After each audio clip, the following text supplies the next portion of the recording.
हुए हमने देखा था तो एक न्यूली लिस्टेड कंपनी है, भारतीय एयरटेल की ही ग्रुप की कंपनी है, भारतीय हेक्साकॉम।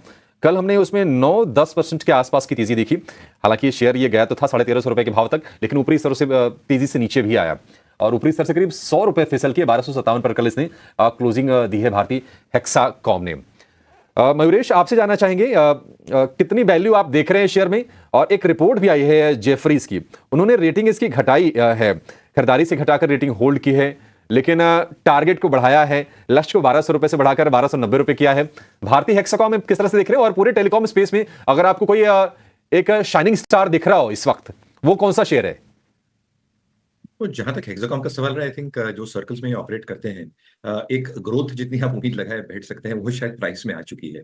यू कांट एक्सपेक्ट कि आपका सब्सक्राइबर मार्केट शेयर और रेवेन्यू मार्केट शेयर यहाँ से in the circles that they are operating out of compound होते जाए every passing year. And therefore I think जो प्राइस में एक रिफ्लेक्ट हो रहा है, that is probably reflecting strong amount of earnings momentum. Obviously I think a better way to look at it is आप इसके पेरेंट के साथ ही रहें, भारतीय एयरटेल के साथ। Obviously I think even these shares are now pricing in कि आपको इंक्रीजेस कब होंगे, आने वाले तो है ही, it is just a matter of when. तो उसकी वजह से आई थिंक आरको increases is going to be one big trigger. जो स्पेक्ट्रम पे आउट्स हुए हैं अभी के ऑप्शंस में have been very very calibrated, and the street probably likes that as well, क्योंकि आई थिंक जो एक्सपेक्टेशन पहले थी कि बहुत एक्सेसिव केपेक्स होगा या आउटले दिया जाएगा, वैसे कुछ हो नहीं रहा है।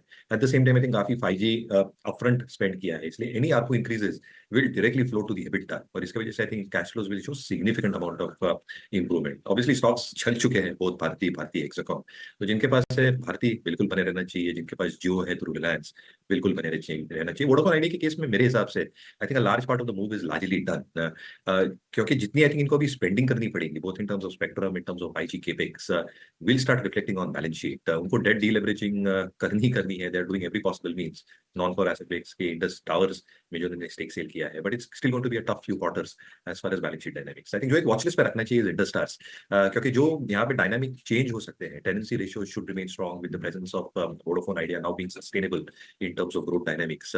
जो हम टेंडेंसी रेट्स देखते हैं वहां पे एक स्टडी इंप्रूवमेंट आनी चाहिए।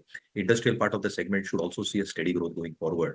डेट जो बड़ी थी with improvements in realisations both industrial and telecom, वहां पे डीलेवरेजिंग जैसे स्टार्ट होगी in the next few quarters, my sense is number specifically return ratio should show improvement. So I think एक stock with in the entire पे जो आपके radar पे रहना चाहिए from a buying perspective, declines पे करना है तो इंडस टावर्स।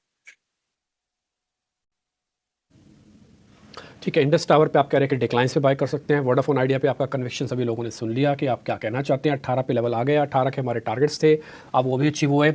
उसके बाद आपको पता ही है कि अलग अलग स्टॉक्स पे अलग अलग एक्सपर्ट्स ने रिकमेंडेशन दी हुई है, लेकिन ये 12-13 से चलने के बाद 18 तक का जो मूव है वो काफ़ी कॉन्फिडेंटली आपने यहाँ पे देखा, और आपको 18 के लेवल कल फाइनली दिख भी गए स्क्रीन पर।